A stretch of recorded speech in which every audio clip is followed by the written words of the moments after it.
Hello students, welcome to IF Mentorship. I welcome you all to the next chapter of your geography class 11.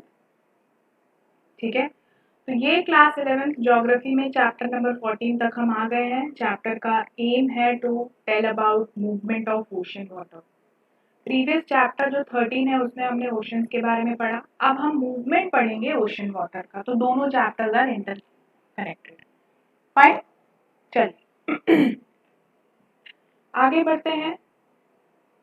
Ocean water movement से बात करते हैं.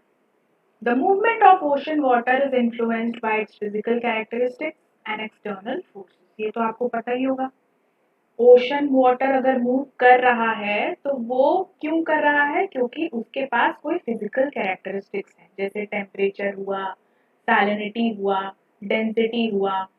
तो ये जितने चीजें हैं वो फोर्स करते हैं ओशन को मूव करने के लिए. और साथ ही में एक्सटर्नल फोर्सेस भी एक्ट करते हैं. एक्सटर्नल फोर्सेस जैसे moon, sun, wind. The movement of ocean water takes place in 3 ways. सबसे पहला wave movement, ocean current and tides. हम पढ़ेंगे क्या है तीनों, टेंशन मत लीजिएगा, बी पेशेंट.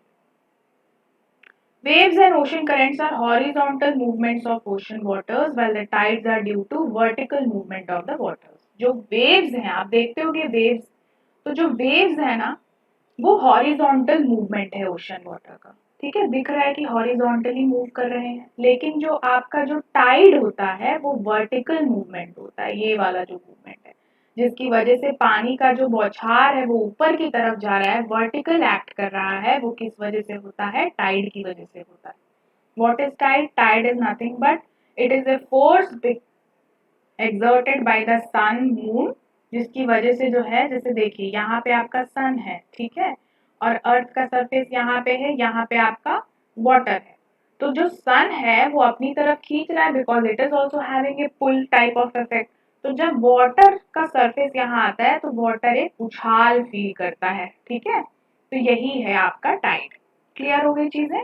चलिए वेव्स के बारे में बात करते हैं. What are waves? अब वेव्स के बारे में तो नॉर्मली साधारण लैंग्वेज में आपको पता ही है. What is waves? Basically they are kind of horizontal movement of ocean water. अगर वाटर का मूवमेंट हॉरिजॉन्टली हो रहा है तो वो वेव्स है. They are oscillatory movement that result in rise and fall of the water surface. Oscillatory मतलब एक पर्टिकुलर टाइम पीरियड में मूव होना. ठीक है, मतलब अगर कोई ऑब्जेक्ट यहाँ है, फिर यहाँ जा रही है, फिर यहाँ जा रही है, फिर यहाँ जा रही है, मतलब एक कांस्टेंट एक पाथ को अपनाना. ठीक है, तो देखिए राइज एंड फॉल, ऐसे राइज एंड फॉल हो रहा है, राइज एंड फॉल हो रहा है ना, तो that is your wave. Waves are actually the energy which moves across the ocean surface. Ocean surface में वो मूव करते हैं and it is a energy. Water particles only travel in small circles as wave passes. देख रहे हैं आप, small small circles बना रहे हैं वाटर पार्टिकल्स. ठीक है, understood? This is the thing. The energy of the wave is provided by the wind. अब वेव क्यों हो रहे हैं? What is the main reason behind the occurrence of the wave? That is your strong wind. भाई अगर एक paper है, ठीक है, for example you are holding a sheet of paper, wind आया, विंड जो है पेपर को उड़ाएगा. जैसे ये पेपर था तो आगे पेपर थोड़ा ऊपर उठेगा, तो वेव भी हो सकते हैं, है ना. Wave can also get influenced by the action of your wind. So that is the reason. As the wave approaches the beach, it slows down due to friction occurring between the dynamic water and the sea floor. जैसे जैसे wave जो है वो बीच की तरफ जाते जाता है, क्या होता है? स्पीड जो है कम होते जाती है. आपको फील होता होगा इफ यू आर, अगर यहाँ पे आपका बीच है, आप खड़े हुए हो, तो वेव यहाँ पे आके टकरा के यहाँ पे वापस चली जाती है. क्यों? क्योंकि फ्रिक्शन हो जाता है वाटर और सी फ्लोर. वाटर जो है वो बीच के सी फ्लोर में आ जाता है, रेती वाला जो जगह सैंडी, तो दोनों में फ्रिक्शन क्रिएट हो जाता है. ठीक है, understood. Okay fine. Now let us talk about the characteristics of the waves.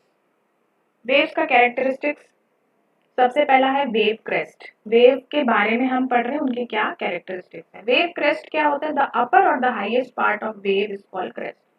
Upper part जो है, ये उठा हुआ जो पार्ट है, वो क्या है आपका? Wave crest. वेव ट्रॉफ क्या होता है? The lowest part of the wave is called ट्रॉफ. अब ये देखो जो क्रेस्ट फॉलिंग लिखा हुआ है ना, ये वाला जो पार्ट है ना ट्रॉफ, ये वाला जो पार्ट है वो क्या है आपका ट्रॉफ, ठीक है, दिस इज योर ट्रॉफ, नीचे वाला मतलब ऊपर वाला इज योर क्रेस्ट, नीचे वाला is your trough. Wave height कितनी है, this is the vertical distance from the bottom of the trough to the top of the crest. ये वाला जो आपका डिस्टेंस है वो आपका वेव की हाइट है, सिंपल, ठीक है। ये वाला जो डिस्टेंस है, ये वाला जो डिस्टेंस है वो आपका वेव हाइट। वेव लेंथ क्या आता है, it is a horizontal distance between two successive crest और ट्रॉ। अब देखिए, अब मैं दो बनाया मैंने, ये दो क्रेस्ट है, दो आपके ट्रॉ है, इन दोनों के बीच का जो डिस्टेंस है, दोनों दो क्रेस्ट के बीच का distance is your wave length और दो ट्रॉफ के बीच का distance is your wave length, ठीक है। चारों टर्म्स क्लियर हो गई, एब्सोल्युटली। चलिए आगे बढ़ते हैं, वेव एम्पलीट्यूड के बारे में समझते हैं। It is 1/2 of the wave of height. अब मैंने बताया ये आपका वेव हाइट क्या है guys, wave height is this one second, हाँ वेव हाइट आपकी ये है, इसका जो हाफ पोर्शन है, इसका जो हाफ पोर्शन है वही आपका एम्पलीट्यूड है। वेव पीरियड क्या है, it is the time interval between the two successive wave crest और troughs as they pass a fix point. अच्छा, ये आपका ये हो गया वेव, ठीक है। ये क्या है, ये आपका फर्स्ट क्रेस्ट वन है, ये क्रेस्ट टू है। अब क्रेस्ट वन से क्रेस्ट टू को ऑकर होने में कितना टाइम लगा, मान लो कि ये हुआ 7:08 पे, ये ऑकर होता है 7:10 पे, तो वेव पीरियड क्या हो गया 2 minute.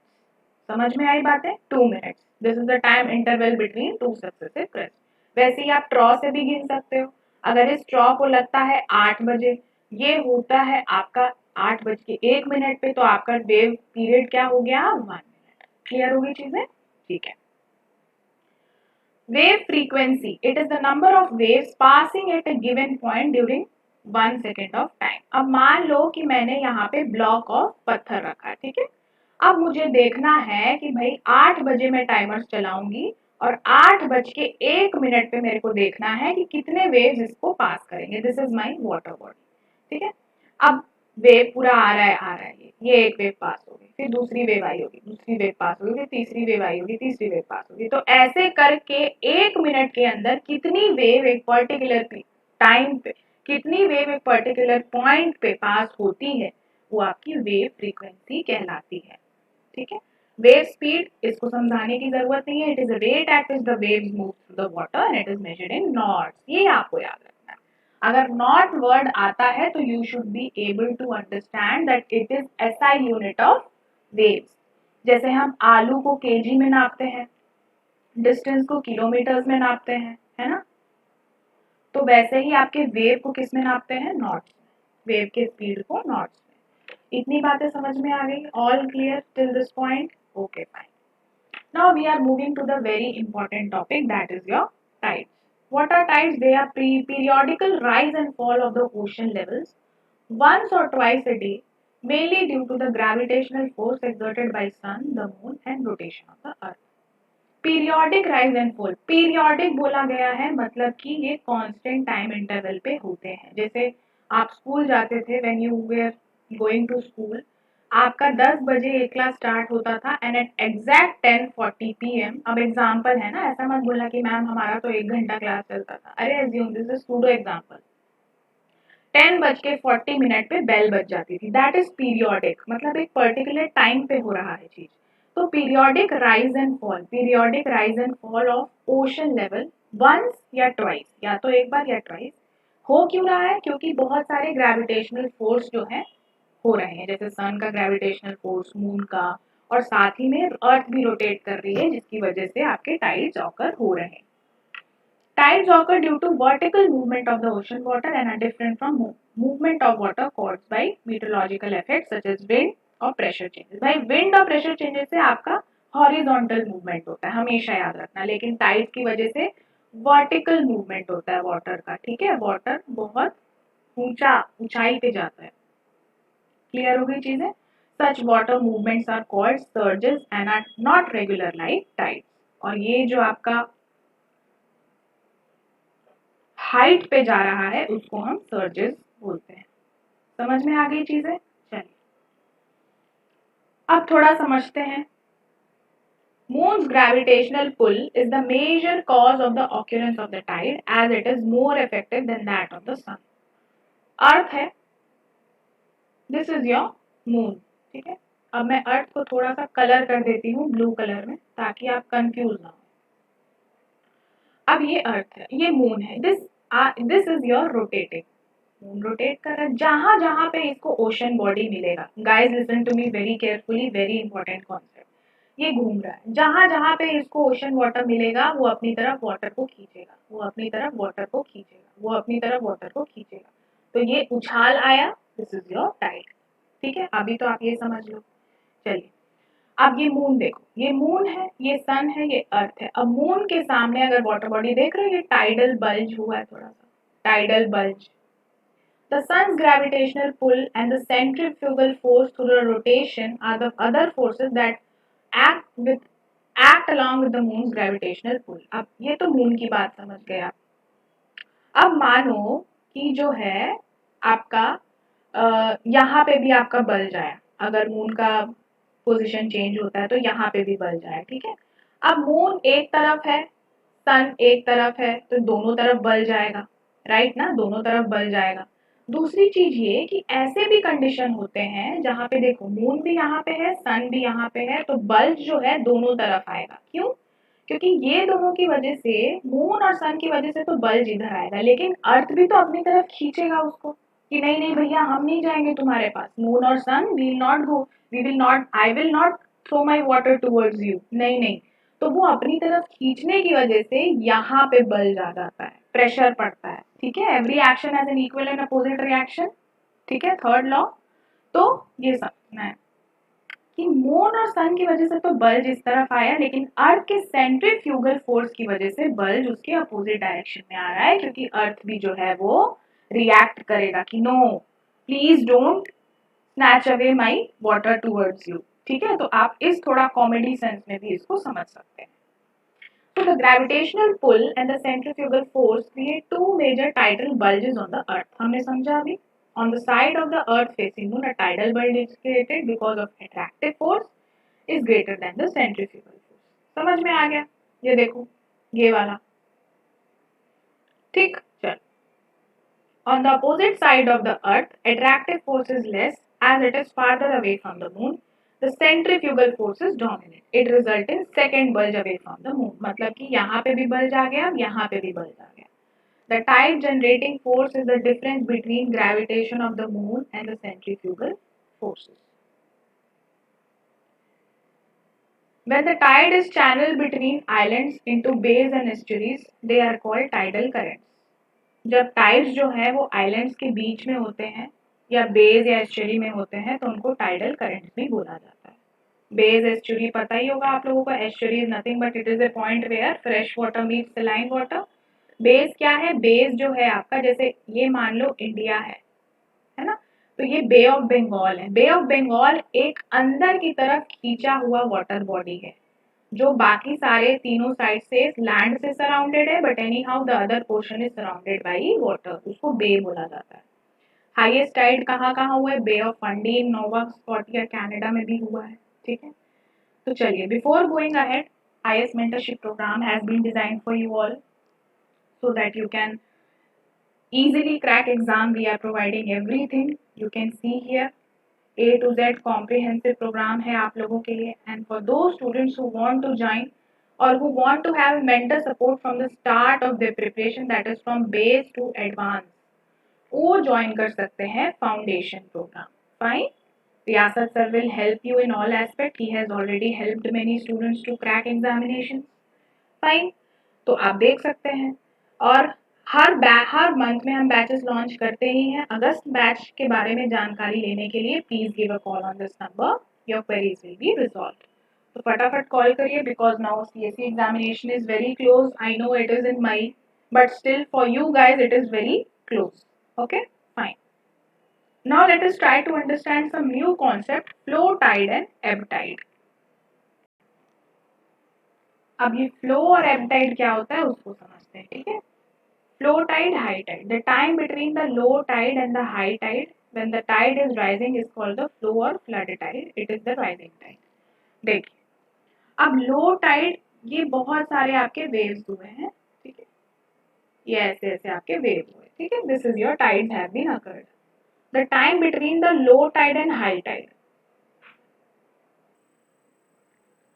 Okay.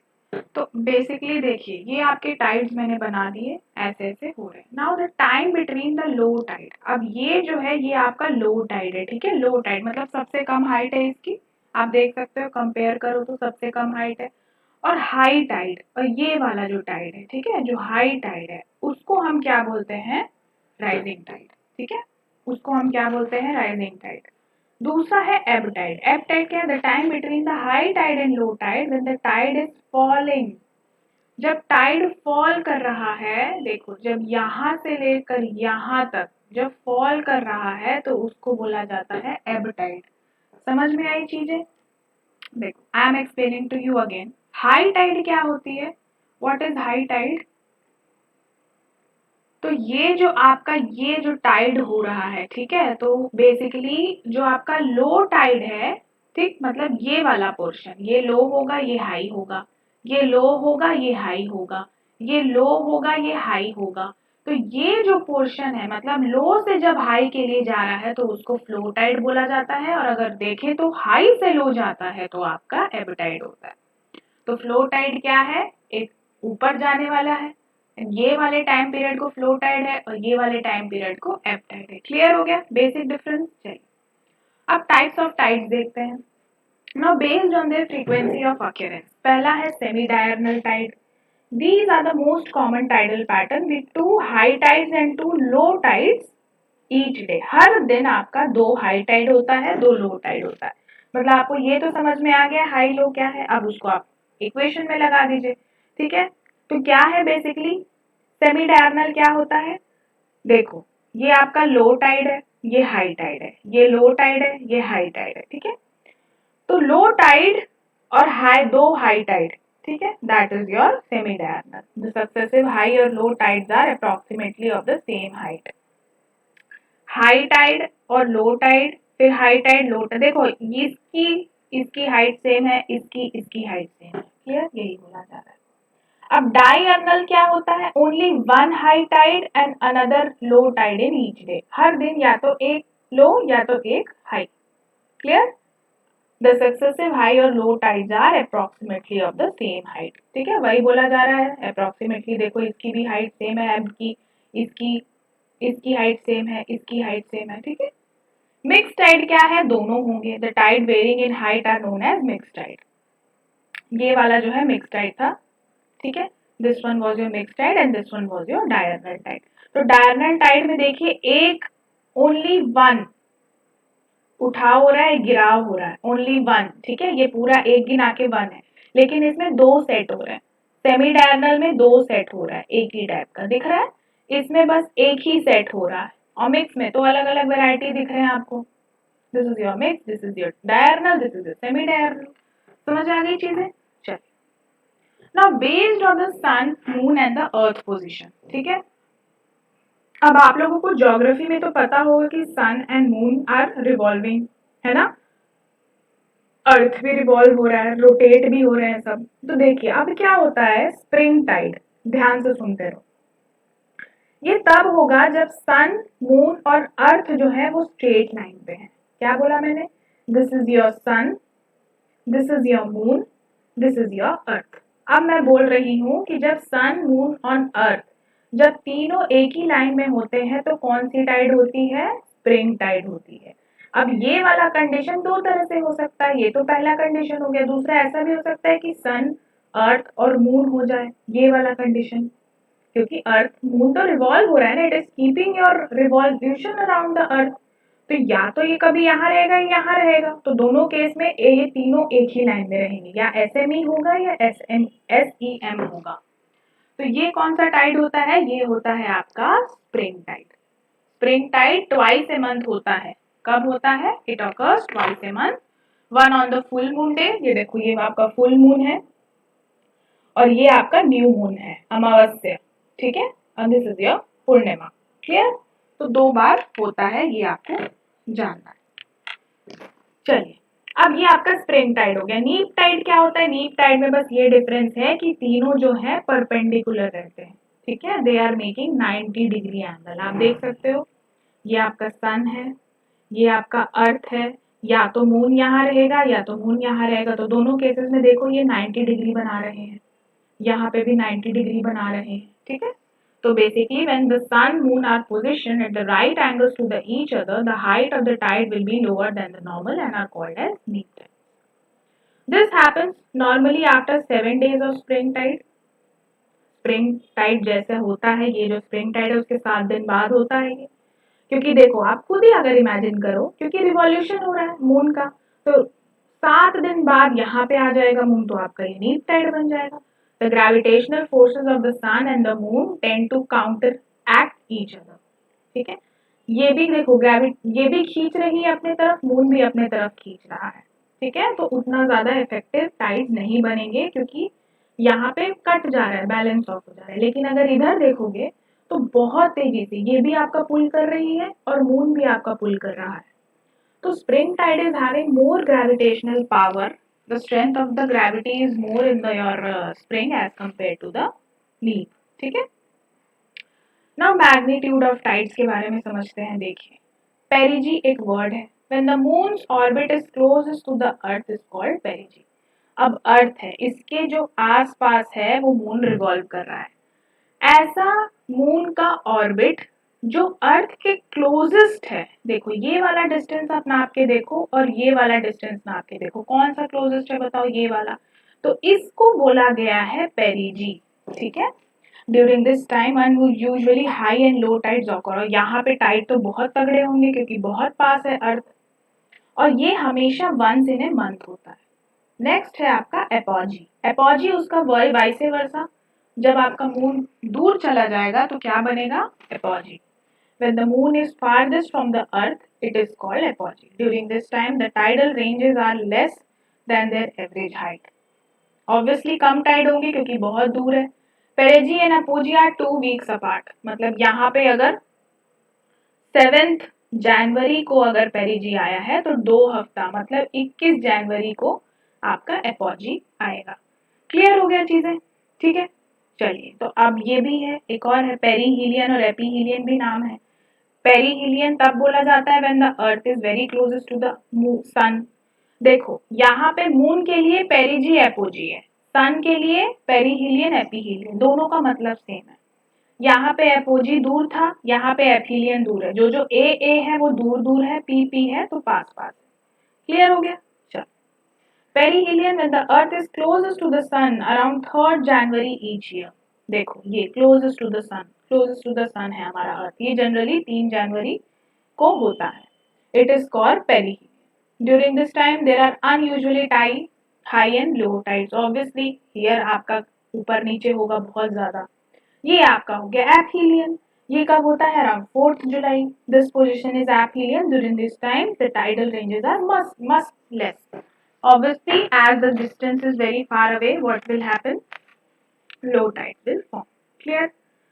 Now coming to the next topic, I hope कि यहाँ तक आप लोग मेरे साथ हैं, everything is clear. Ocean currents के बारे में समझते हैं। Ocean current is nothing but a particular flow, directional flow को क्या बोलते हैं? Ocean current बोलते हैं। They are just like a river flowing in an ocean.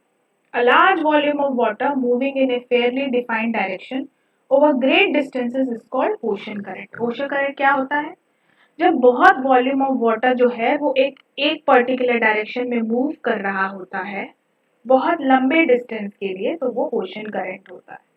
The ocean currents are produced due to the earth rotation, that is Coriolis force. देखो आप you have must have swing खेले होंगे आप, है ना? वो ऐसे गोल थाली जैसा होता है, प्लेट जैसा, उसको आप फेंकते हो, स्विंग करते हो। तो कभी भी ध्यान दिए हो, कभी भी वो सीधा नहीं जाता है, वो ऐसे घूम के आपके पास यहाँ आएगा। तो ये क्यों हो रहा है? क्योंकि अर्थ रोटेट कर रही है, वो हर चीजों को जो है रोटेशनल डायरेक्शन में फेंकती है।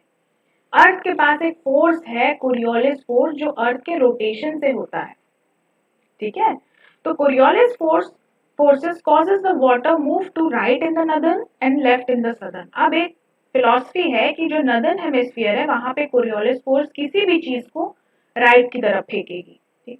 और यहाँ पे जो है कोरियोलिस फोर्स सदर्न हेमिस्फीयर में लेफ्ट की तरफ फेंकेगी। ये आपको राइट दिख रहा मतलब लेफ्ट की तरफ फेंकेगी, ठीक है। इमेजिन करो आपका चेहरा इस साइड है तो इसका लेफ्ट इधर होगा, और चेहरा अगर इस साइड है तो आपका नॉर्थ इधर होगा। तो north is for right, south is for left, ये आप याद रखिएगा, ठीक है। तो कोरियोलिस फोर्स से भी आपको ओशन करंट होता है, डेंसिटी डिफरेंसेस से भी होता है। एक जगह पानी बहुत ज्यादा, एक जगह पानी बहुत कम है, तो हमेशा पानी from the high height to low height जाएगी। तो डेंसिटी डिफरेंस से देखो पानी का डायरेक्शन ओशन करंट बन गया। Differences in temperature also, salinity also, gravity and wind, all these factors are बहुत ज्यादा contributing, ठीक है। अब कुछ कुछ टर्म्स के बारे में समझना है हमको। गायर, गायर is any large system of circulating ocean currents particularly involved with large wind movement, they are caused by Coriolis force। गायर्स क्या है, अगर ओशन करंट का मूवमेंट एक घुमावदार रूप में होता है, ठीक है, if they are in rotational type of movement, तो वो आपका गायर सर्कुलेटिंग, इसमें बहुत ज्यादा विंड मूवमेंट होते हैं और ये कोरियोलिस फोर्स की वजह से होता है। क्लियर, देखो आप गायर दिख रहा होगा, ब्यूफोर्ट गायर है आपका, है ना, ठीक है। Drift, when the ocean water moves forward under the influence of prevailing wind it is called drift। जब विंड की वजह से ओशन वाटर मूव करे तो उसको क्या बोलते हैं, drift. The term drift is also used to refer to the speed of an ocean current। Speed भी बताता है, नॉट्स में मेजर करते हैं, I've already told you। Most currents have speed less than or equal to 5 knots। एक not की value 1.85 kilometre per hour है, तो 5 नॉट की आप देख लेना कितना है। स्ट्रीम क्या होता है, they are larger masses of water moving in a definite direction and a much greater velocity than the drift, ठीक है। ड्रिफ्ट का बड़ा रूप है आपका स्ट्रीम, एग्जाम्पल गल्फ स्ट्रीम, ठीक। तो स्ट्रीम कुछ नहीं है, वो अगर बहुत ज्यादा वॉल्यूम का वाटर की बात करें तो आपका stream, okay. Types of ocean current, सबसे पहला based on temperature warm current है, गर्म करंट, ठीक है। ये कहाँ से आते हैं, इक्वेटर से, क्यों, because sun direct heat is going on in equator, और वो पोल की तरफ जाते हैं, कहाँ की तरफ, पोल की तरफ। अब पोल की तरफ जब जाते हैं तो वार्म वाटर को कोल्ड वाटर में मिलाएंगे, क्योंकि पोल में तो बहुत ठंडा होता है। ये आपका इक्वेटर है, ये आपका पोल है। तो जब यहाँ पे जाएंगे तो hot water is mixing up with the cold water both side. तो these are usually observed on the east coast of the continent in the low and middle latitudes of both hemisphere, ठीक है। कहाँ पे होता है generally, ये east coast में, जैसे ये आपका अफ्रीका है तो यहाँ पे आपका वार्म करंट मिलेगा, ये है तो यहाँ पे वार्म करंट मिलेगा ईस्ट साइड। नदर्न हेमिस्फीयर में these currents are found on the west coast of the continents in high latitude। तो ये जो है ये लो और मिडिल में होगा, ईस्ट कब होगा, लो और मिडिल में। और वहीं अगर आप हाई लैटिट्यूड्स में चले जाओगे तो वेस्ट कोस्ट में आपका वार्म करंट मिलेगा। Clear, okay. देखिए तो आप देखो वार्म करंट, हाई लैटिट्यूड्स में जाओगे तो मैंने क्या बोला, in high latitudes they are found in the west coast. तो हाई लैटिट्यूड में हर वेस्ट कोस्ट में देखो रेड रेड कलर का होगा, रेड रेड कलर का, रेड कलर। तो ये आपके सारे क्या है, hot current. Next is your cold current, ठंडी करंट में ये पोल से शुरू होगी और इक्वेटर की तरफ आएगी उल्टा, as compare to your warm current, warm water लेके आएगी। These currents usually found in the west coast of the continent in low and middle latitude। जो मिडिल लैटिट्यूड है और जो लो लैटिट्यूड है वहां पे कहाँ मिलेगी, वेस्ट कोस्ट में मिलेगी। तो आप देख रहे हो ये वेस्ट कोस्ट में देखो ठंडी, blue colour, blue denotes cool, ठीक है, ब्लू कलर है ना। All these currents are found in your western side of your middle and low latitude. लेकिन अगर वहीं पे आप अगर हाई लैटिट्यूड नॉर्दर्न हेमिस्फीयर में बात करोगे, ये जो है ईस्ट कोस्ट में रहेंगे, ठीक है। ये कहाँ रहेंगे, ईस्ट कोस्ट में। देखो गल्फ स्ट्रीम, ओके, ये सॉरी नहीं गल्फ स्ट्रीम नहीं, ये लैब्राडोर करंट, ये वाला करंट है ना। देखो आप हाई लैटिट्यूड है और ईस्ट के साइड है तो मतलब आपका कोल्ड करंट। पहला टेम्परेचर समझ में आ गया, टेम्परेचर में वार्म और कोल्ड है। दूसरा है आपका डेप्थ के बेसिस पे, ठीक है। डेप्थ के बेसिस पे अगर देखें तो पहला सरफेस करंट, जो सरफेस पे चलेगी, these constitute 10% of all water in the ocean। 400 metre तक का ऑक्यूपाई करता है अपर ओशन का। These currents are driven due to blowing wind. Obviously very easy fact guys. देखो विंड इनको खींच रही है, विंड इनको खींच रही है, और जनरली कितने कहाँ तक मिलेंगे, 400 मीटर बस। डीप वाटर नाम से समझ में आ रहा है, बचे हुए 90% ऑफ द ओशन वाटर है। These water moves around the ocean basin due to variation in density and gravity. ठीक है, सेकेंड टाइप भी क्लियर हो गया। Okay fine. Now major ocean currents, पूरे मेजर, ये पूरा फैक्चुअल है गाइस, ठीक है, ये आपको रटना पड़ेगा, मैं आपको बस समझा सकती हूँ, बाकी चीजें आपको खुद करनी पड़ेगी। पैसिफिक ओशन में कौन कौन से करेंट्स हैं वो मैंने आपको दिखा दिया है। देखो पहला है नॉर्थ इक्वेटोरियल करंट, ये आप देख रहे हो north equatorial current. It is a warm current, याद रखिएगा। It originates from Revilla Gigedo island west of Mexico. Mexico है ये, मैक्सिको के वेस्ट से देखो आपका नॉर्थ इक्वेटोरियल करंट इधर चलते जा रही है, चलते जा रही है टुवर्ड्स फिलीपीन आइलैंड। ये आपका फिलीपीन आइलैंड है और यहाँ से निकली है आपका, है ना, क्लियर, नॉर्थ इक्वेटोरियल। वैसे साउथ इक्वेटोरियल ये कहाँ है, ये भी वार्म करंट है, ये भी इधर आ रही है, ये एक्शन ऑफ ट्रेड विंड से इधर आ रही है, from moving from east to west. Trade wind I have already made you understand in class 10। Stronger होती है नॉर्थ इक्वेटोरियल करंट से, नॉर्थ इक्वेटोरियल से ज्यादा स्ट्रॉन्गर होती है साउथ वाली। Next is your Kuroshio current, ठीक है, कुरोशियो करंट, ये आप देख रहे हो कुरोशियो करंट यहाँ पे, ये वाला, this one. It is a warm current which flows in the northeastern direction about 30 latitude. ये मीट करती है ओयाशियो को, देखो ये ओयाशियो को, ये मीट कर, ये यहाँ से जा रही है और ओयाशियो यहाँ से आ रहा है, दोनों मीट करते हैं, कुरिल आइलैंड्स के पास मीट करते हैं। यहाँ पे कुरिल आइलैंड्स है, यहाँ पे आके मीट करते हैं, इसको जापान करंट भी बोला जाता है।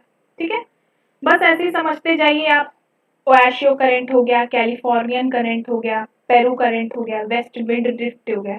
I have already attached all these things for you all so that you can keep a good data. इसको समझाने का कुछ नहीं है, इसको आपको याद करना है और मैप से आपको लोकेट करना है। अटलांटिक ओशन के कुछ ओशन करंट्स देखिए भाई, नॉर्थ इक्वेटोरियल करंट है ना, north equatorial, it is a warm current which flows from east to west, east to west. On reaching the south, on reaching east coast of South America, it's split into two branches. One branch called Antilles Ocean, Antilles current, and moves along coast of West Indies, and other branch is divided into Caribbean.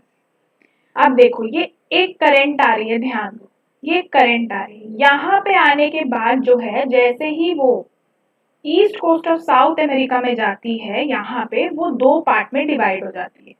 एक current आपका ऊपर की तरफ जाती है, नीचे current, नीचे वाली आपका कैरिबियन की तरफ जाती है। ठीक है, साउथ इक्वेटोरियल करंट ये वार्म करंट है which flows between the coast of Africa and South America. ये जितने भी ग्रेड वाले दिख रहे हैं ना, वो साउथ इक्वेटोरियल करंट है। ये ट्रेड विंड की वजह से होती है और ये स्ट्रॉन्गर होते हैं नॉर्थ इक्वेटोरियल करंट। क्लियर हो गई चीजें, फाइन, तो ठीक है। This is all for your class 11th geography chapter number 14। बाकी सारी चीजें फोटो से आप लोकेट करके पढ़ेंगे तो आपको बेटर अंडरस्टैंड होगा। इसमें ऑलरेडी है, you can click a picture, you can either google the photo and then you can check wherever the current is. So with this I am ending the lecture. We'll meet in the next chapter.